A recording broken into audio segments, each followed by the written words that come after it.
चलते हैं श्रीमद् भागवत महापुराण। प्रसंग चल रहा है स्वार्थी वृत्ति के कारण देवताओं ने अपने गुरु पद पे विराजमान विश्वरूप जी का तलवार से सर काट लिया। उनके 3 सर थे।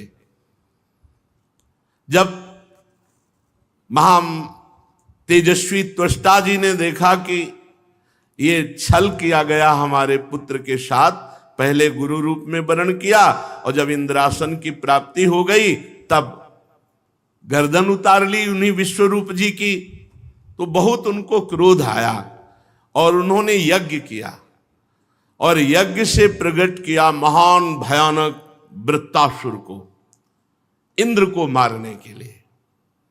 वृत्तासुर इतना भयानक कि जितने अस्त्र शस्त्र देवताओं ने चलाए सब लौंग लाइची की तरह चबा गए। उनके दिव्यास्त्र सब व्यर्थ हो गए। वो भगवान के शरण में हुए। भगवान ने उपाय बताया कि वृत्तासुर को हम तो नहीं मारेंगे क्योंकि वो महान भक्त है पूर्व का। महर्षि दधीच की हड्डियों से यदि अस्त्र बनाया जाए और उस अस्त्र से प्रहार किया जाए तो वृत्तासुर का वध हो सकता है, अन्यथा कोई दूसरा उपाय नहीं। सब देवताओं ने देवराज इंद्र के साथ जाकर के दधीच जी की स्तुति की और कहा आप आत्मबोध संपन्न महापुरुष है, अपने शरीर को आप हमें दान करें। परीक्षा के लिए प्रश्न किया था कि शरीर सबको प्राण प्रिय है, प्राण छोड़ने पर बहुत कष्ट होता है, तुम लोग कैसे मांग रहे हो। कहा लो, और एक क्षण में भगवत स्मरण करते हुए अपने शरीर को दधीच जी ने छोड़ दिया। विश्वकर्मा जी से उनकी हड्डियों का अस्त्र बनाया गया जिसका नाम वज्र पड़ा। अब देवराज इंद्र अपने देवताओं की सेना के साथ ललकारा वृत्तासुर को। वृत्तासुर हाथ में त्रिशूल लेकर के देव सेना को अपनी दहाड़ से मूर्छित करते हुए आगे बढ़ा। देवराज इंद्र हाथ में दधीच ऋषि की हड्डियों से बना हुआ वज्र ऐरावत पर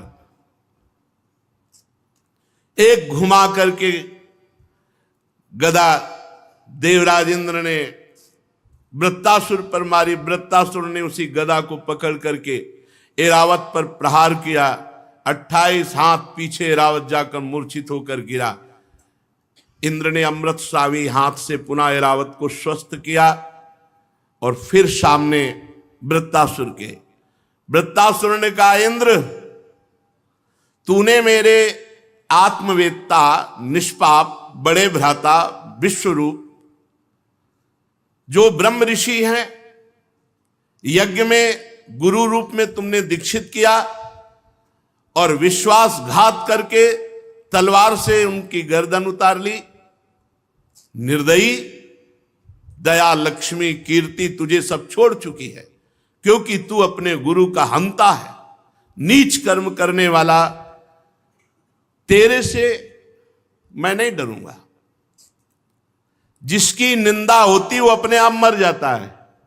जीते जी मरा हुआ पुरुष कहा जाता है जिसकी निंदा होती है। निंदनीय कार्य किया हो और उसकी निंदा हो, अगर निंदनीय कार्य ना किया हो, निंदा हो रही है तो उसका उज्जवल यश होगा क्योंकि उसके पाप नष्ट होते हैं।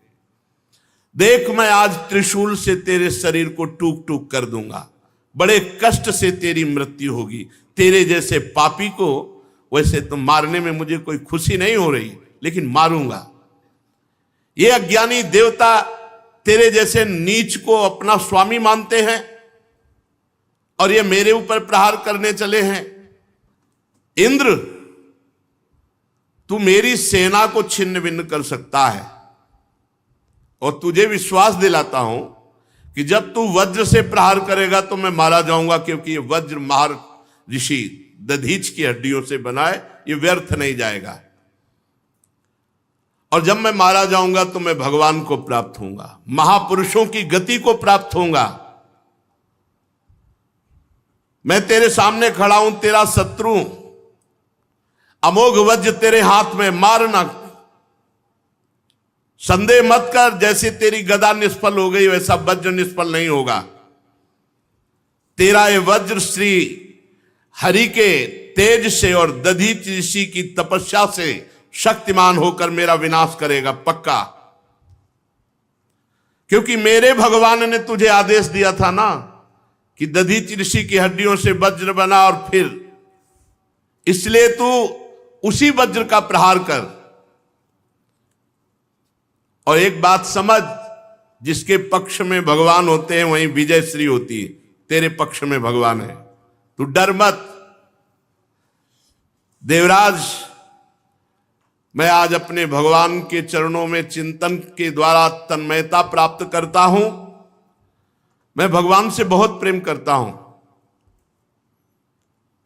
मुझे कोई सुख नहीं चाहिए, बहुत ऊंची स्थिति, इस स्थिति में भी ऊंची स्थिति। यद्यपि ये साप के वशीभूत हैं, भगवती जगदम्बा जी ने साप दे दिया था, जहां असुर भाव को प्राप्त हुए, तो महाभागवत चित्रकेतु जी है।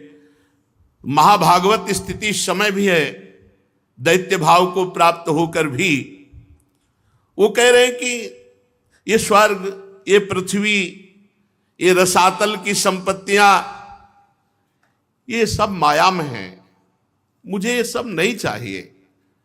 त्रैवर्गिकाया सविघातमस्मत पतिर्विधत्ते पुरुषस्य शक्र ततोनुमेयो भगवत प्रसादो यो दुर्लभो किंचन गोचरोन्यै अहम हरे तो पादैक मूल दासानुदासो भवितास्मि भूयः मनः स्मरेतासु पतेर्गुणास्ते गुणीतवा कर्म करोतु कायः न नाकपृष्ठं न च पारमेष्ठ्यं न सार्वभौमं न रसाधिपत्यं न योग सिद्धिर पुनर्भवं वा समंजसत्वा विरहय कांक्षे अजात पक्षा इव मातरम खगा स्तन्यं यथा वत्सतरा सुधारता प्रियं प्रियेव विशितं विषण्णा मनोरविंदाक्ष दृदृक्षते त्वां। बात कर रहे थे देवराज इंद्र से, अचानक इतनी तन्मयता हुई कि सामने भगवान श्री हरि विराजमान। बात कर रहे थे, मुझे अर्थ धर्म काम मोक्ष ये सब नहीं चाहिए, मुझे स्वर्ग का रसातल का ये सब सुख नहीं, ये माया में है। और इंद्र, हमारे भगवान इतने कृपालु हैं कि भक्त अर्थ काम संबंधी याचना भी करे तो वो नहीं पूरी करते, क्योंकि ये फंसाने वाली है। भगवान अपने भक्त को कभी फंसाने वाली, क्योंकि उनका ऐसा कृपा प्रसाद होता है अपने भक्तों पर, वो परम पद देते हैं, अपना प्रेम देते हैं, ये माया नहीं देते हैं। अचानक दृष्टि में सामने भगवान दिखाई दे रहे। भगवान को प्रत्यक्ष युद्ध क्षेत्र में सामने वज्र लिए हुए देवराज इंद्र हैं, पक्का पता है वज्र से अब उसी समय भगवान में चित्तवृत्ति। सामने देखा श्री भगवान, हाथ जोड़ा और वृत्तासुर जी प्रार्थना करते हैं, प्रभु अहम हरे तो पादैक मूल दासानुदासो भवितास्मि भूया।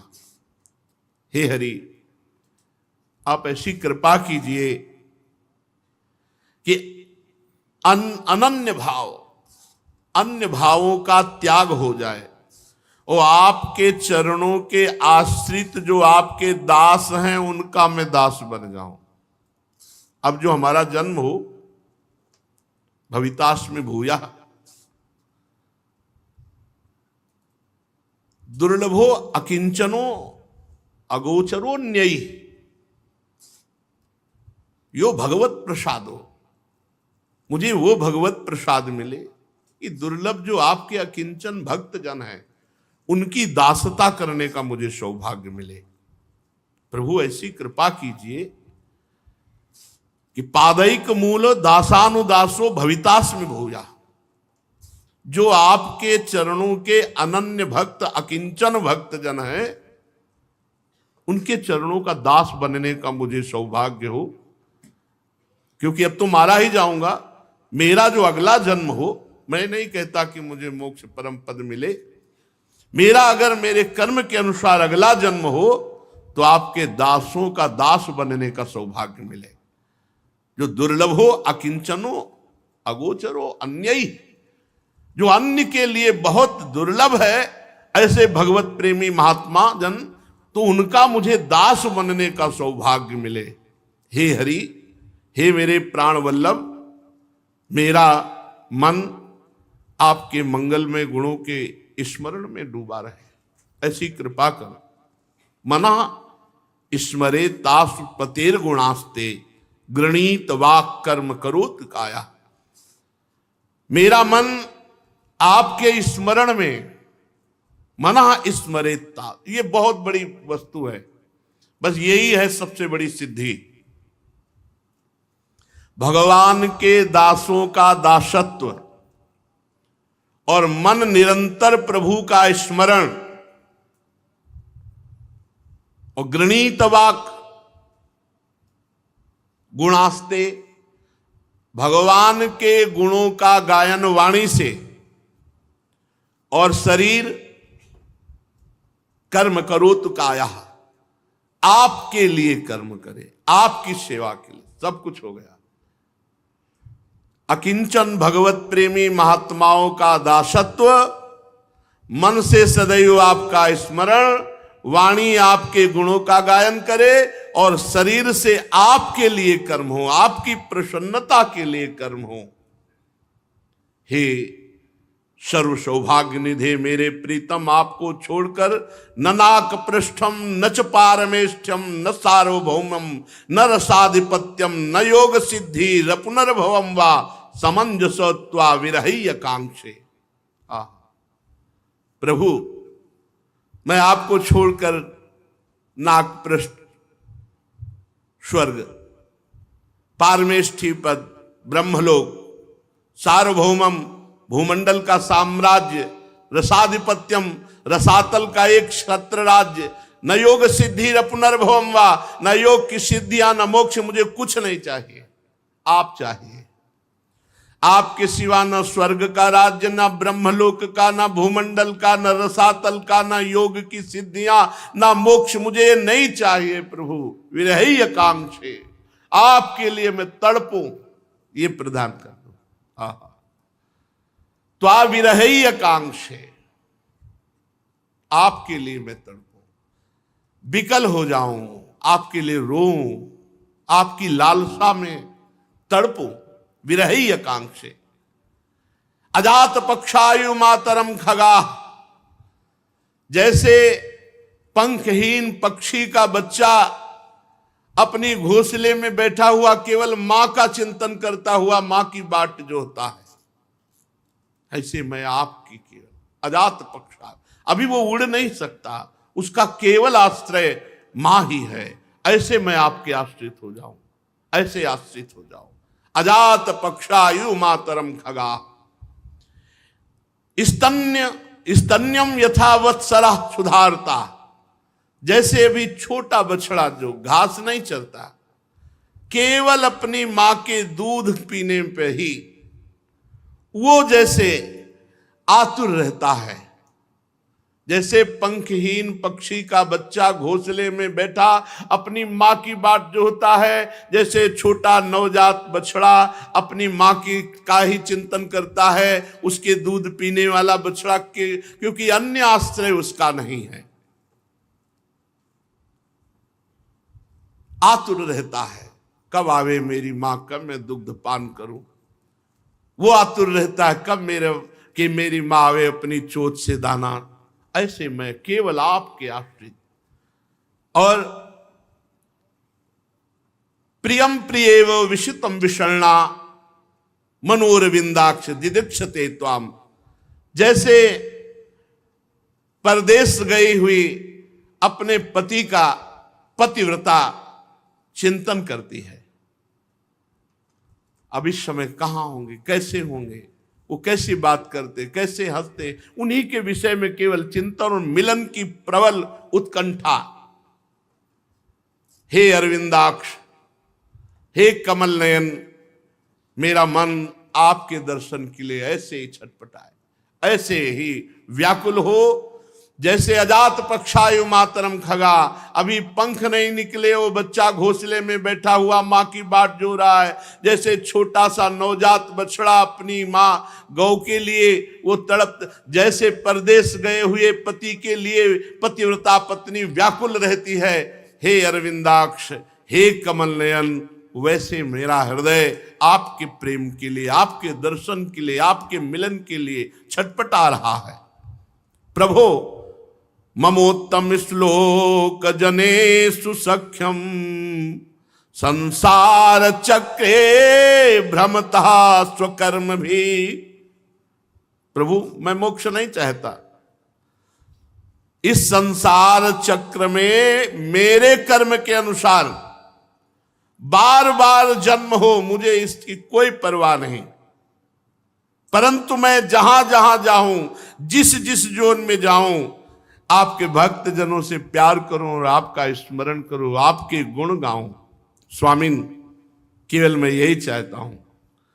जो लोग अपने शरीर में आसक्त हैं, स्त्री पुत्र में आसक्त हैं, कभी मेरा ऐसे लोगों का संग ना हो। ये त्वन्मायया आत्मज दारगेहे स्वासक्त चित्तस्य न नाथ भूयात्। ममोत्तम श्लोक जनेषु सख्यम संसार चक्रे भ्रमता स्वकर्म भी। हमारे कर्म के अनुसार जहां जहां मेरा जन्म हो, आपके भक्तों का संग हो, आपका नाम जप, आपका नाम कीर्तन, गुण कीर्तन, कथा श्रवण, इसमें जीवन व्यतीत हो। और जो आपकी माया में आसक्त होकर शरीर में, स्त्री में, परिवार में, बस इसी में आसक्त हैं, आपसे विमुख हैं, ऐसे लोगों को मेरा कभी किसी भी जन्म में संग न हो। ऐसा श्री वृत्तासुर जी परम महाभागवत सामने भगवान को देखकर ऐसी प्रार्थना करते हैं, ऐसी मांग करते हैं। राजन श्री सुखदेव जी महाराज कहते हैं, राजन वृत्तासुर रणभूमि में ऐसे भगवदाकार वृत्ति को प्राप्त है, जहां सामने शत्रु प्रहार करने को उद्यत है, वहां भगवत चिंतन में डूबे हुए हैं।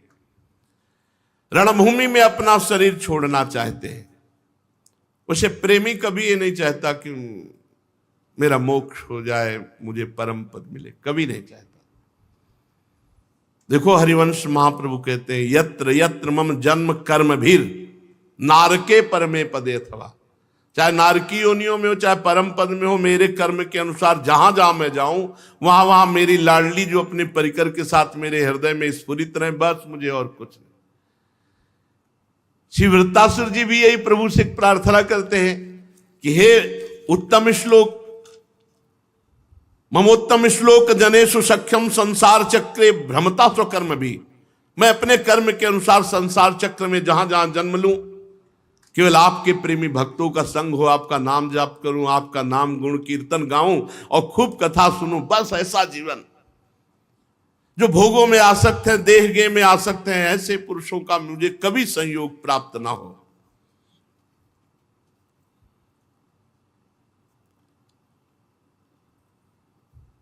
इंद्र पर विजय प्राप्त करके स्वर्ग पाने की इच्छा नहीं है वृत्तासुर जी के हृदय में। वृत्तासुर जी के हृदय में इंद्र के द्वारा प्रहार हो जाए और शरीर छूटे और मैं भगवान को प्राप्त हो जाऊं, ऐसी इच्छा है। फिर भी जैसे प्रलयकालीन जल में कैटभासुर भगवान विष्णु पर चोट करने के लिए दौड़ा, वैसे ही ये विनय करने के बाद त्रिशूल उठाया और वृत्तासुर जी ने इंद्र पर प्रहार किया। प्रलयकालीन अग्नि की लपटों के समान तीखी नोक वाले त्रिशूल को घुमाकर जब इंद्र पर चलाकर सिंहनाद किया कि ऐ पापी इंद्र, अब तू नहीं बच सकता। इंद्र ने देखा बड़ा भयंकर त्रिशूल आ रहा है, तो वज्र का प्रहार किया और भुजा सहित त्रिशूल को काट के नीचे गिरा दिया।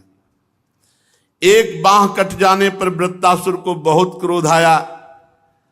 उसने वज्रधारी इंद्र के पास जाकर उनकी ठोड़ी में और गजराज ऐरावत पर परिघ से प्रहार किया कि उनके हाथ से छूटकर वज्र नीचे गिर गया। वृत्तासुर का ये महाबलशाली कार्य देखकर देवता, असुर, चारण, सिद्धगण सब प्रशंसा करने लगे। इंद्र घबरा गया। वृत्तासुर ने कहा, घबरा मत, मैं ऐसे प्रहार नहीं करूंगा, उठाओ अपना वज्र।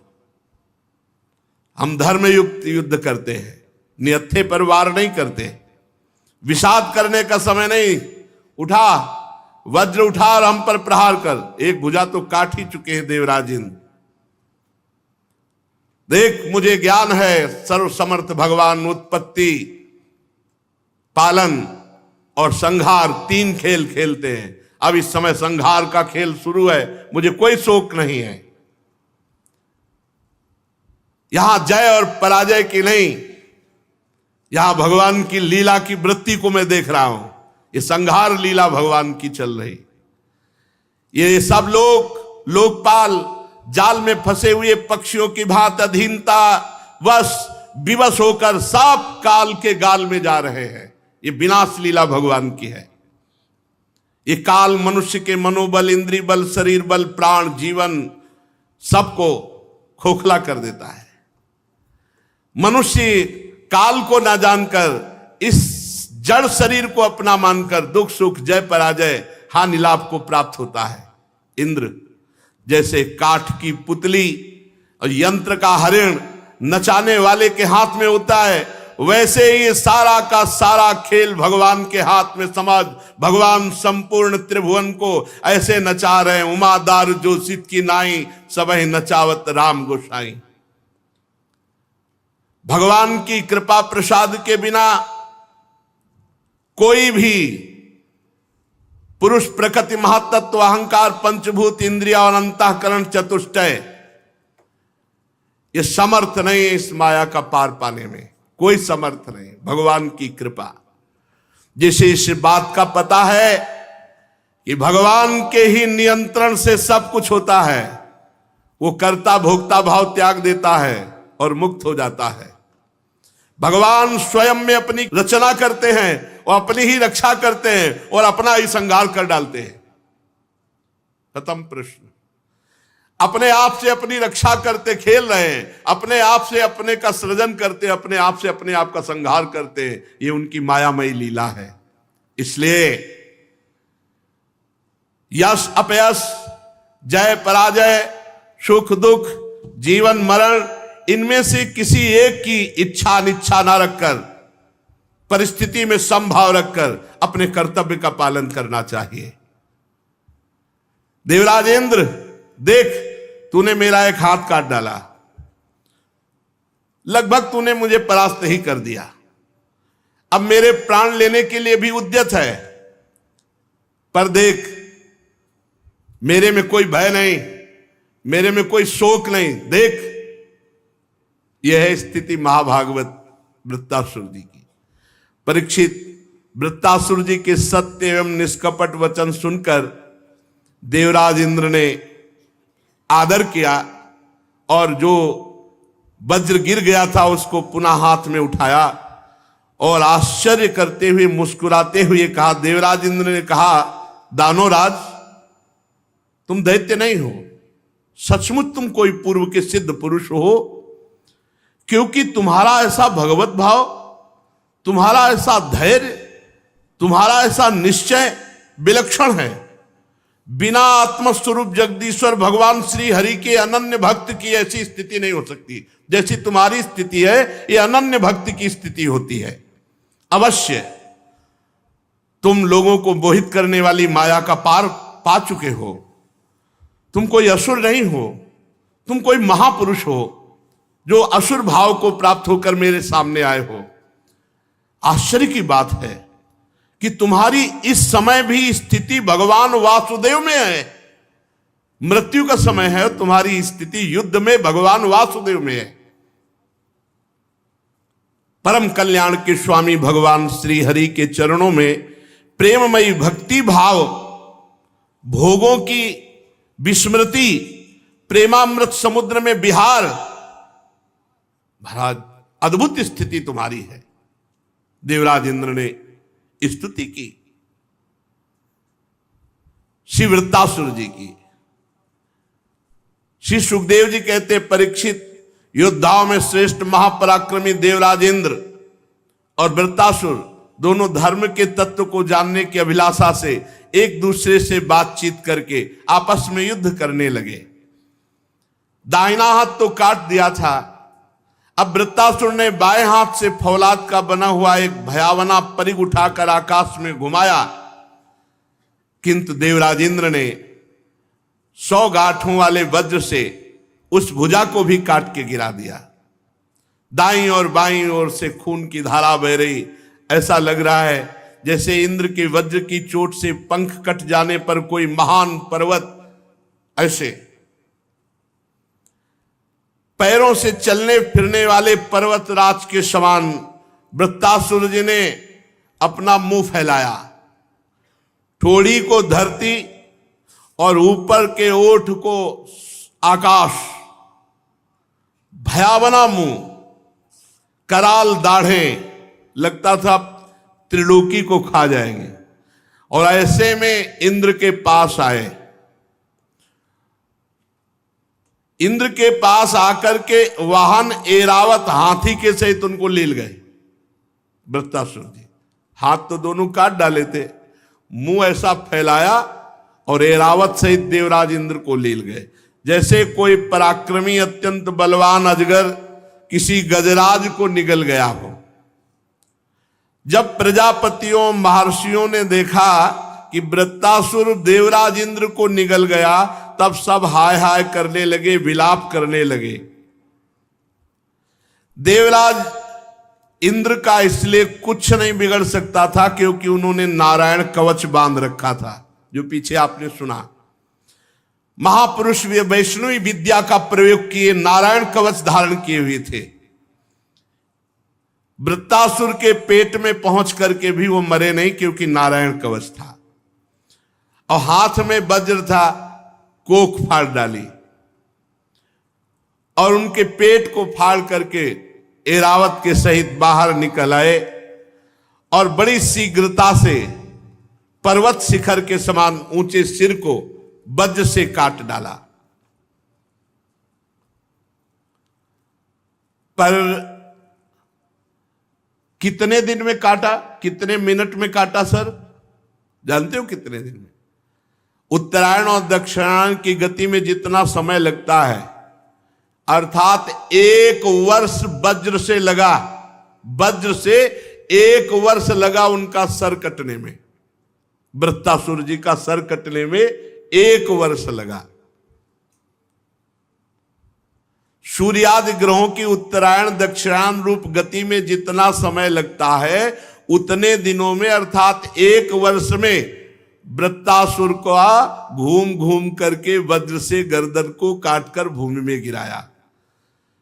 उस समय आकाश में दुंदुभियां बजने लगी। महर्षियों के साथ गंधर्व सिद्ध सब इंद्र के पराक्रम की स्तुति करने लगे, पुष्पों की वर्षा होने लगी। वृत्तासुर के शरीर से एक दिव्य ज्योति निकली और वहां भगवान प्रकट हुए और सबने देखा कि वो देखते देखते दिव्य ज्योति भगवान में लीन हो गई। श्री सुखदेव जी कहते हैं, महादानी परीक्षित, वृत्तासुर की मृत्यु से इंद्र के अतिरिक्त तीनों लोक और लोकपाल तत्क्षण परम प्रसन्न हो गए। सबका भय, सबकी चिंता जाती रही। युद्ध समाप्त होने पर देवता, ऋषि, पितर, भूत, दैत्य, देवताओं के अनुचर, गंधर्व ये सब इंद्र से बिना पूछे ही अपने अपने लोक को लौट गए। इसके पश्चात ब्रह्मा, शंकर और इंद्र आदि भी अपने अपने स्थान को चले गए। तो राजा परीक्षित ने पूछा, भगवान आपने कहा कि सब लोग प्रसन्न हुए पर इंद्र प्रसन्न नहीं हुए, तो इंद्र की अप्रसन्नता का क्या कारण है? जब वृत्तासुर के वध से सभी सुखी हुए तो इंद्र को दुख क्यों हुआ? श्री सुखदेव जी ने कहा, परीक्षित, जब वृत्तासुर के पराक्रम से सभी देवता और ऋषि महर्षि अत्यंत भयभीत हो गए, तब उन लोगों ने उसके वध के लिए इंद्र से प्रार्थना की, परंतु ब्रह्म हत्या के भय से उसे मारना नहीं चाहते थे। देवराज इंद्र ने सब लोगों से कहा था, देवताओं और ऋषियों, मुझे पहले ही विश्व रूप के वध से जो ब्रह्म हत्या लगी थी उसको स्त्री, पृथ्वी, जल और वृक्षों में बांट दिया। अब मैं ब्रह्म हत्या नहीं करूंगा, फिर उससे छुटकारा कैसे होगा? देवराज की बात सुनकर ऋषियों ने उनसे कहा, देवराज तुम्हारा कल्याण हो, तुम तनिक भी भयभीत मत हो, हम तुम्हें अश्वमेध यज्ञ कराकर तुम्हारे सारे पापों से मुक्त कर देंगे।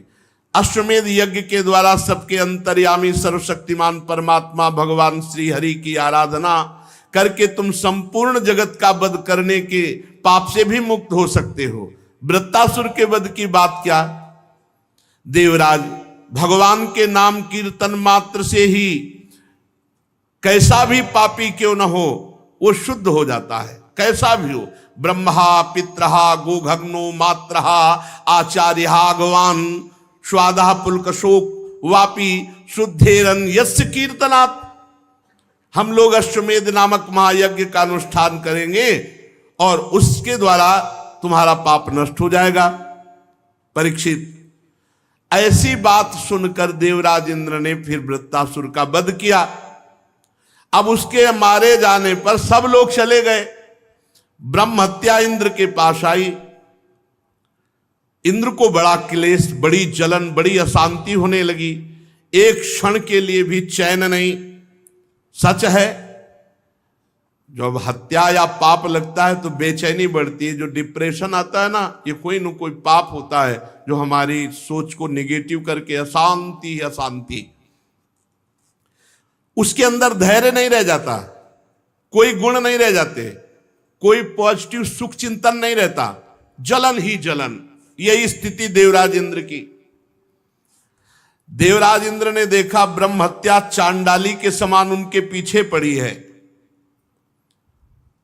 खून से लथपथ दुर्गंध युक्त ब्रह्म हत्या उनको आलिंगन करना चाहती और बार बार इंद्र को कह रही, ठहर जा ठहर जा। और बड़ी दुर्गंध, दूषित ऐसी ब्रह्म हत्या। देवराज इंद्र उस ब्रह्म हत्या के भय से दिशाओं में, आकाश में भागते रहे। जहां भाग के जाते वहीं ब्रह्म हत्या उनके पीछे। फिर उत्तर कोने में स्थित मान सरोवर में देवराज इंद्र प्रवेश कर गए और मान सरोवर के कमल के नाल में अंदर घुस गए और 1000 वर्ष तक मान सरोवर के जल के कमल नाल के अंदर छुपे रहे कि ब्रह्म हत्या से मेरा छुटकारा कैसे हो जाए। इतने दिनों तक उन्हें भोजन के लिए किसी प्रकार की सामग्री न मिली, क्योंकि देवताओं को भोजन मिलता है स्वाहा स्वाहा, अग्नि से। वो अग्नि जल के भीतर पहुंचा नहीं पाया आहुतियां, इसलिए 1000 वर्ष तक भूखे रहे। जब तक देवराज इंद्र कमल तंतुओं में रहे तब तक के लिए अब राजा कौन बने? तो महाराज नहुष को बनाया गया था। देवराज इंद्र के पद पर राजा नहुष बैठे थे, परंतु ये पद ही ऐसा है। अब जब वो राजा बन करके बैठे देवराज इंद्र के पद पे, तो उनको लगा कि जब इंद्र बन गया हूं तो इंद्राणी भी मिलनी चाहिए। अब वो इंद्राणी से अनाचार करना चाहते थे, तो सची ने बृहस्पति गुरु की शरण ली कि आप ही रक्षा करो प्रभु। उन्होंने उपाय बताया कि बुलवाओ, ऋषियों की पालकी में आवे। अब उसको ये पता नहीं कि ऋषियों की पालकी में जोत करके कितना बड़ा अपराध, और मिलने के लिए इतने वो व्याकुल हो गए कि सर पे लात मारा ऋषि को, कहा सर्प सर्प, सर्प माने शीघ्र चलो शीघ्र, तो साप मिल गया, जा सांप हो जा। देवराज इंद्र के पद से अजगर योनि को प्राप्त हो गए महाराज नो। इसीलिए भजन करो, ये पद प्रतिष्ठा ये सब मायाकृत है। अब इधर 1000 वर्ष हो गए थे उपवास करते हुए, भगवान का ध्यान करते हुए, तो सारे पाप नष्ट हो गए देवराज इंद्र के। फिर ब्रह्म ऋषियों ने खोज करवाई और बुलवाया कि आओ महाराज। तब पुनः स्वर्ग लोक में इंद्र को कमल वन विहारिणी लक्ष्मी जी ने इंद्र की रक्षा की। इंद्र स्वर्ग में आ गए तो ब्रह्म ऋषियों ने वहां आकर भगवान की आराधना के लिए इंद्र को अश्वमेध यज्ञ की दीक्षा दी, उनसे अश्वमेध यज्ञ कराया। जब ऋषियों ने अश्वमेध यज्ञ करा तब देवराज इंद्र ने जो वृत्तासुर के वध से बहुत बड़ी पाप, उससे वो मुक्त हुए। आप समझो, आप गर्भ हत्या करते हो, भ्रूण हत्या करते हो, बहुत प्रकार से पाप करते हो और उनका प्रायश्चित कुछ नहीं करते तो तुम्हारा नाश नहीं करेंगे। एक असुर भाव को प्राप्त देवराज इंद्र ने जब वृत्तासुर का वध किया तो 1000 वर्ष तक कमल नाल में छुप करके रहे, उपवास करते हुए, भगवान का ध्यान करते हुए, फिर भी उनसे यज्ञ कराई गई। और आप गृहस्थी में कितने पाप करते हैं, उनका प्रायश्चित नहीं, भजन नहीं, नाम कीर्तन नहीं, कोई अनुष्ठान नहीं, तो दुर्गति नहीं होगी, अशांति नहीं होगी, दरिद्रता नहीं आएगी, रोग क्षय नाना प्रकार की विपत्ति। तब जाके इंद्र को शांति मिली। अरे शांति मिलेगी भगवान के भजन को जब अपने हृदय में धारण करोगे। तब लग कुशल न जीव कहूं, सपने हूं मन विश्राम, जब लग भजत न राम कहूं, शोक धाम तज काम। जो चाहत है नित्य सुख, अरु मन को विश्राम, हित ध्रुव हित सो भजत रहो, पल पल श्यामा श्याम, पल पल श्यामा श्याम। मरीच आदि मुनीश्वरों ने विधि पूर्वक अश्वमेध यज्ञ कराया। तब उसके द्वारा सनातन पुरुष यज्ञपति भगवान की आराधना करके इंद्र वृत्तासुर के पाप से मुक्त हुए और बड़ी शांति मिली। ये जब तक पाप रहता है तो अशांति, पाप का फल अशांति। अशांतस्य कुतः सुखम, जो अशांत है वो सुख कहां प्राप्त कर सकता है। भगवान श्री सुखदेव जी कहते हैं, परीक्षित जो इस आख्यान को सुनेगा, वृत्तासुर जी के इस प्रसंग को, इंद्र की विजय को, वो पापों से मुक्त हो जाएगा। भगवान के प्यारे भक्त वृत्तासुर का वर्णन हुआ। तीर्थों को भी तीर्थ बनाने वाले भगवान के अनुग्रह का इसमें वर्णन है, भगवान के गुणों का वर्णन है। जो ये वृत्तासुर और देवराज इंद्र का प्रसंग सुनता है उसके सारे पाप नष्ट हो जाते हैं और उसके हृदय में भगवान की भक्ति बढ़ती है। बुद्धिमान पुरुष को चाहिए कि अधिक से अधिक भगवान का नाम जप करे, भगवान की लीला कथा सुने, भगवान के आश्रित रहे और इसी जन्म में काम क्रोध आदि शत्रु पर विजय प्राप्त करके भगवत प्राप्ति कर ले। यही जीवन का परम मंगल है, परम आनंद है। ध्यान से सुन लो। बुद्धिमान पुरुष को चाहिए भगवान का नाम जप, भगवान की लीला कथा, भगवान का चिंतन करते हुए इसी जन्म में अपने शत्रु जो काम क्रोध लोभ आदि हैं इन पर विजय प्राप्त करके भगवत प्राप्ति कर ले। यही जीवन का परम लाभ। शेष चर्चा आगे। श्री राधा वल्लभ लाल की।